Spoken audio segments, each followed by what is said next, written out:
Thanks for joining us from our studios in Israel. I'm Aaron Porras here with ILTV's Morning Briefing. The United Nations draft resolution to support investigations into the chemical attack in Idlib, Syria last week failed to pass a vote last night. Russia used its veto power against the rest of the Security Council. Of the 15 council members, 10 voted in favor, Bolivia and Russia voted against, and China, Ethiopia, and Kazakhstan abstained. The draft resolution, if it were passed, would have provided support for the Organization for the Prohibition of Chemical Weapons, or the OPCW, to launch a full and robust investigation into Syria's military actions on April 4th. It would also have demanded that Syria comply with providing flight logs, names of key personnel, and unfettered access to any more information the investigators request. Russia has been a longtime ally with the Syrian regimes, currently under the leadership of dictator President Bashar al-Assad. Russian Foreign Minister Sergei Lavrov denies that President Putin is showing Assad any favor, though. The United States, on the other hand, has no problem choosing sides, as they hold to their position that Assad should be removed from power. Speaking from Moscow at the end of his visit to Russia, United States Secretary of State Rex Tillerson reaffirmed the United States' belief that facts show the Syrian government, under the orders of President Assad, planned and executed another chemical weapons attack on his own people, which resulted in the deaths of over 80, including 30 children. A massive search for 3 missing teenagers in the Sea of Galilee is currently ongoing.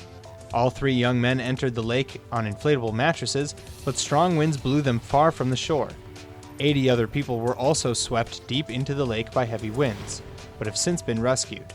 The ongoing search has been slowed down by strong winds and occasional rain. A lifeguard who had already hauled 5 people from the water told the online news source Ynet that, quote, people don't take into consideration the easterly winds and get drawn out, end quote. The Sea of Galilee is Israel's largest freshwater lake, spanning some 160 square miles, and is a popular tourist destination for Israelis, especially during the week-long Passover holiday. The Sea of Galilee is also said to be where Jesus walked on water some 2,000 years ago. In a surprise move, former Iranian President Ahmadinejad has just entered himself into Iran's upcoming presidential elections, despite this being against the wishes of the Iranian Supreme Leader Ayatollah Khamenei. The Ayatollah reportedly told Ahmadinejad not to enter late last year, but the former president says it was just advice. Ahmadinejad is a hardliner who's repeatedly threatened the West, America, and Israel, and has questioned the existence of the Holocaust. He was forced to release control in 2013 due to term limits, but returning to public office now appears possible. All that being said, Iranian analysts say that the friendly advice from Ayatollah Khamenei may just be framed that way to save face.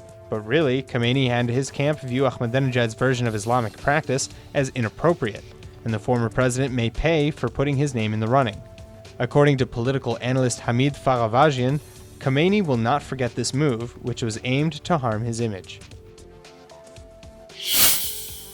Minister of Defense Avigdor Liberman leveled harsh criticism at the United Nations for ignoring Palestinian-on-Palestinian violence in Gaza and Lebanon while regularly condemning, quote, justified Israeli actions against terrorism, end quote.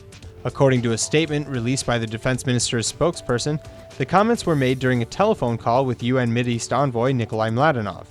According to the statement, Liberman alleges that the United Nations is ignoring recent killings and executions in Gaza, as well as in the Ain al-Hilweh refugee camp in Lebanon. Last week, fighting between the Palestinian Authority's Fatah Party and a Sunni Islamist group left 4 dead and more than a dozen wounded in the Ain al-Hilweh refugee camp. In addition, Hamas executed 3 men earlier this month for allegedly collaborating with Israel.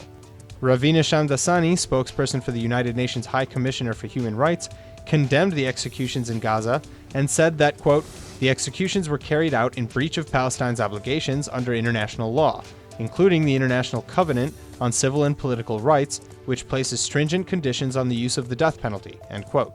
Mladenov's office issued a no comment when asked about the phone call. However, on Saturday, he did express deep concern over growing tensions in Gaza. Hundreds are now attending a solidarity march in Ashkelon, demanding the return of Abera Mengistu from Gaza. Mengistu crossed the border into Gaza in 2014 and has of now been held there for 948 days. His family claims that Mengistu's poor mental health led him to voluntarily cross the border into Hamas-run Gaza Strip. So far, there has been no word as to Mengistu's well-being or of any ongoing negotiations with Hamas to secure his release.